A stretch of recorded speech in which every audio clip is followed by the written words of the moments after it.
Баршаңызға қайырлы күн достар. Бүгін біз сіздермен нағыз жаңа жылдық салат дайындайтын боламыз. Видеоны соңына дейін қараңыздар.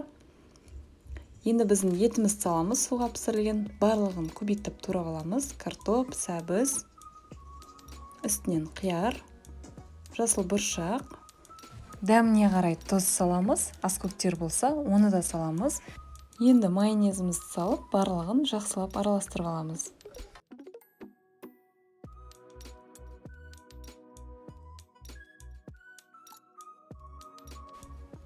Енді біздің туралған жұмыртқамызды саламыз.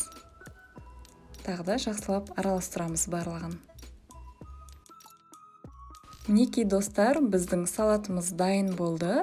Шұжықтың орнына піскен ет салдым. Дәмі өте жақсы болып шықты. Мінекей біздің салатымызды дастарханымызға тартуға болады. Видеоны соңына дейін қараған болсаңыздар, лайк басып, пікір жазуды ұмытпаңыздар. Және де міндетті түрде арнама жазылып, қоңыраушаны басып қойыңыздар.